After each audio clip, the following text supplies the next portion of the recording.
Everyone ជំរាបសួរសួស្តីបងប្អូនទាំងអស់គ្នាជាទីស្រឡាញ់ថ្ងៃនេះជួបខ្ញុំសាជាថ្មីទៀតហើយក្នុងការធ្វើវីដេអូ blog លក្ខណៈគ្រួសារថ្ងៃនេះខ្ញុំធ្វើវីដេអូបង្ហាញពីការស្រស់ស្រូបអាហារពេលល្ងាចជុំគ្រួសារហើយគ្រួសារខ្ញុំទាំងអស់គ្នាគឺមានសមាជិក4នាក់ម្ដាយឪពុកហើយនិងកូន2នាក់បាទដូចជាក្នុងវីដេអូនេះបង្ហាញស្រាប់ម្ហូបនៅក្នុងក្រុមគ្រួសាររបស់ខ្ញុំគ្មានអីធំដុំអីទេលក្ខណៈសាមញ្ញនេះគឺម្ហូបតែមួយមុខនិងបាយតែប៉ុណ្ណោះហើយថ្ងៃនេះដែរគ្រួសាររបស់ខ្ញុំបានស្លប្រហើរនៅនងលេជាមួយនឹងដំឡូងកូនទូជាងគេហ្នឹងមុខមិនសេរីទេឃើញម្ហូបចេះ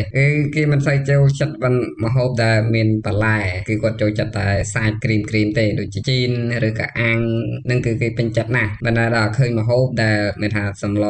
ដែលមានទឹកដូចជាប្រហើរម្ជូរអីនេះស្ងោរអីនេះក៏គាត់អត់សូវចូលចិត្តទេចូលចិត្តហូបតែសាច់បាទវីដេអូនេះអត់មានអីច្រើនទេបងប្អូនគឺមានតែប៉ុណ្្នឹងបាទសូមអរគុណបងប្អូនទាំងអស់គ្នាតែងតែទស្សនា